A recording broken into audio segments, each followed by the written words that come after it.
Vadodara ward number 16માં કોંગ્રેસની ભવ્ય વિજય વિશ્વાસ રેલી યોજાઈ. મહિલાઓ અને યુવાનો સહિત સમર્થકો મોટી સંખ્યામાં ઉમટી પડ્યા. વડોદરા શહેરમાં સ્થાનિક સ્વરાજ્યની ચૂંટણીઓ પૂર્વે રાજકીય માહોલ અત્યંત ગરમાયો છે. આદર્શ આચાર સંહિતા અમલમાં આવવાની ગણતરીના કલાકો પહેલા જ વિવિધ રાજકીય પક્ષો દ્વારા એડી ચોટીનું જોર લગાવવામાં આવી રહ્યું છે.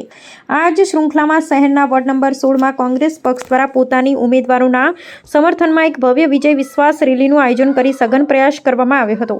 આ શક્તિ પ્રદર્શન સમાન રેલીનું પ્રસ્થાન શહેરના જાણીતા અલ્પના સિનેમા ખાતેથી કરવામાં આવ્યું હતું, જે વોર્ડ નંબર 16ના તમામ મુખ્ય માર્ગો અને વિસ્તારોમાંથી પસાર થઈ હતી. આ જનસંપર્ક અભિયાનમાં કોંગ્રેસના સ્થાનિક નેતાઓ અને કાર્યકરો તો જોડાયા જ હતા, પરંતુ સાથે જ મહિલાઓ, યુવાનો અને સ્થાનિક નાગરિકોની નોંધપાત્ર ઉપસ્થિતિએ રેલીને ભારે જનસમર્થન પૂરું પાડ્યું હતું.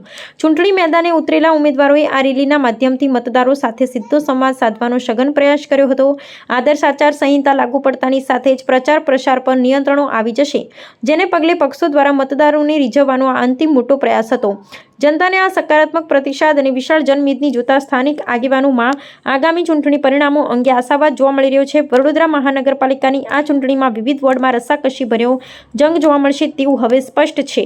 ત્યારે છેલ્લી ઘડીની આ રેલીઓ રાજકીય પક્ષો માટે અત્યંત નિર્ણાયક સાબિત થઈ શકે છે.